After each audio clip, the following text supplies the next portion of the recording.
मैं सुधा जैन आज गेहूं के आटे से और बेसन से सत्तू बनाने जा रही हूं। तो उसी की रेसिपी मैं आप लोगों के साथ शेयर कर रही हूं। गेहूं के आटे के सत्तू बनाने के लिए मैंने गेहूं का आटा जो रोटी बनाने के काम में लेते हैं वही लिया है। इसके साथ ही चीनी और घी लिया है। सबसे पहले चीनी को महीन पीस लेंगे। चीनी की जगह बूरा भी काम में ले सकते हैं। मैंने चीनी को मिक्सी के जार में डालकर महीन पीस लिया है। मैंने 150 ग्राम गेहूं का आटा लिया है जो लगभग 1 कप के बराबर है। सबसे पहले हम इसको सेकेंगे।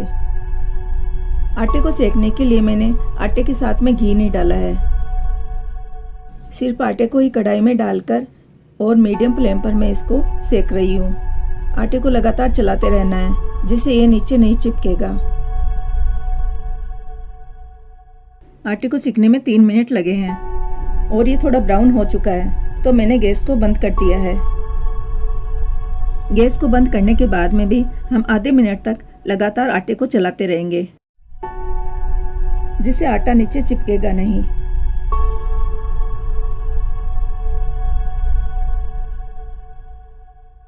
अब आटे को थोड़ी देर के लिए ठंडा होने देंगे। आटा ठंडा हो चुका है तो अब इसको किसी बड़े बर्तन में या परात में निकाल लेंगे।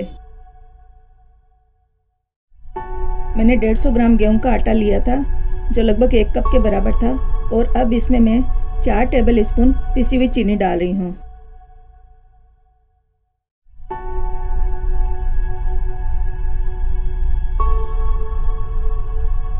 चीनी को आटे के साथ में अच्छी तरह मिक्स कर देंगे।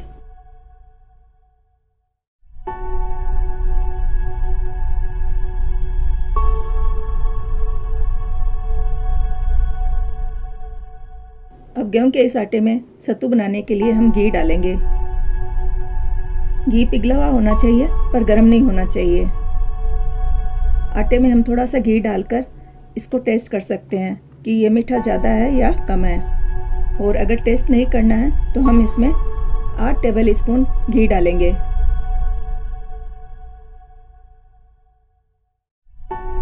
घी को कम या ज़्यादा भी किया जा सकता है पर अगर कम घी डालेंगे तो सत्तू टूटे हुए बनेंगे और ज़्यादा घी डालेंगे तो सत्तू की शेप सही से नहीं बैठेगी और वो पिघल जाएंगे।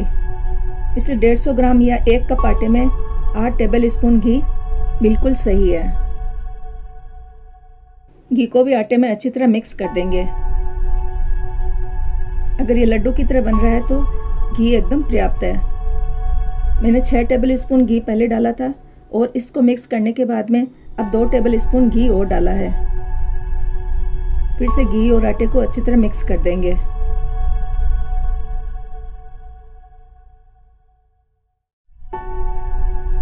सत्तू छोटे या बड़े कैसे भी बनाए जा सकते हैं। सत्तू बनाने के लिए थोड़ा आटा हाथ में लेंगे और इसको गोल गोल लड्डू की तरह बना लेंगे। लड्डू बनाने के बाद में इस लड्डू को एक हथेली पर रखकर दूसरी हथेली से ऊपर से धीरे धीरे थपके लगाएंगे। दूसरी हथेली से लड्डू पे थपके लगाने से यह लड्डू धीरे धीरे सत्तू का आकार ले लेगा। सत्तू छोटे या बड़े कैसे भी बना सकते हैं। जितना हम इस पर थपके लगाते जाएंगे ऊपर घी इस पर चमकता जाएगा और ये चिकने होते जाएंगे। गेहूं के आटे का सत्तू बनकर तैयार है।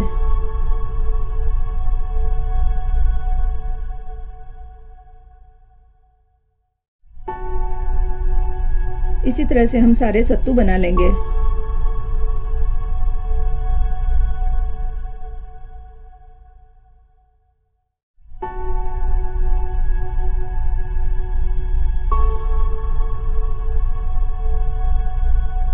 सत्तू को ऊपर से कई तरह से सजाया जाता है।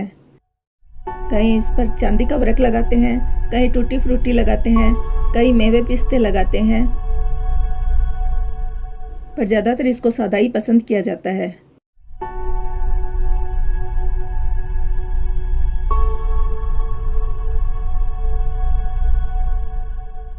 मैं सत्तू के ऊपर बादाम लगाकर इसको डेकोरेट कर रही हूँ। तो टेस्टी टेस्टी सत्तू बनकर तैयार है और ये कई महीनों तक ख़राब नहीं होते हैं क्योंकि हमने इसमें पानी और कुछ भी नहीं डाला है। सिर्फ आटा, चीनी और घी से ही ये सत्तू बनाए हैं। अब मैं चने की दाल या बेसन के सत्तू बना रही हूँ और ये बेसन भी जो हम रसोई में आमतौर पे काम लेते हैं वही है। मैंने 1 कप बेसन लिया है जो वजन में 100 ग्राम है। इसके अलावा पिसी हुई चीनी और पिघला हुआ घी लिया है। बेसन या चने की दाल के आटे को भी हम पहले सेकेंगे। मैंने बेसन को कढ़ाई में डाल दिया है और अब इसको लो फ्लेम पर ही लगभग 4 मिनट तक बिना घी डाले सेक रही हूँ। गैस को धीमा ही रखना है, नहीं तो बेसन नीचे चिपक जाएगा। और धीरे धीरे सिकते हुए 4 मिनट में इसका कलर हल्का सा चेंज हो जाएगा। गैस बंद करने के बाद में भी हमें लगभग 1 मिनट तक इसे और हिलाते रहना है। मैंने बेसन को कुछ देर के लिए ठंडा होने के लिए रख दिया था और अब ये ठंडा हो चुका है।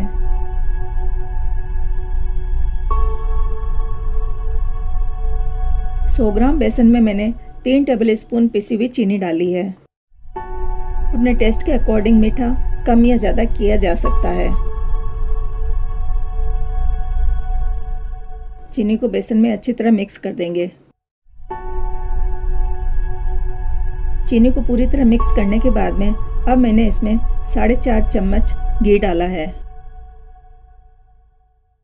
अभी मैं 4 टेबल स्पून घी डाल रही हूँ। इसको मिलाने के बाद में अगर घी कम लगता है तो फिर आधे चम्मच घी और डालेंगे। घी को भी चने के आटे के साथ में अच्छी तरह मिक्स कर देंगे।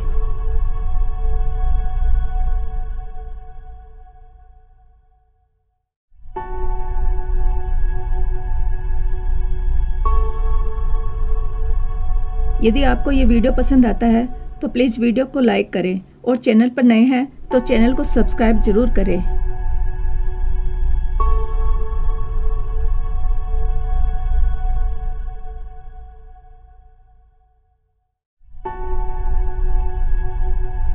घी को मिक्स करने के बाद में और सत्तू बनाने पर सत्तू अच्छी तरह बन नहीं रहा है तो मैंने इसमें आधे चम्मच घी और डाला है, यानी कि 4.5 टेबल स्पून घी मैंने 100 ग्राम बेसन में डाला है। घी, चीनी और बेसन को अच्छी तरह मिक्स करने के बाद में अब बेसन के सत्तू बनाते हैं। थोड़ा सा बेसन हाथ में लेकर इसको गोल गोल लड्डू का शेप देते हुए ऊपर से हाथ से थपकी लगाएंगे और ये धीरे धीरे सत्तू का आकार ले लेगा। इस समय हम इस पर किसी भी चीज से डेकोरेशन कर सकते हैं।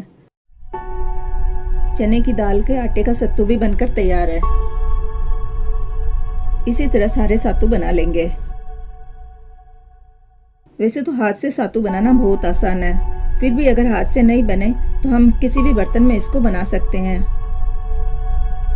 किसी भी छोटे बर्तन या कटोरदान में हम इसको डालकर ऊपर से हाथ से थपके लगाकर सेट कर देंगे और ऊपर कोई भी डिजाइन बना देंगे। ऐसे भी सत्तू बनकर तैयार हो जाते हैं। इस तरह हमने घर के आटे और बेसन से ही गेहूं के आटे के और बेसन के सत्तू बना लिए हैं और ये बनाने में भी बहुत आसान है और काफ़ी समय तक खराब भी नहीं होते हैं। ये जितने दिखने में सुंदर लगते हैं उतने ही खाने में भी स्वादिष्ट होते हैं।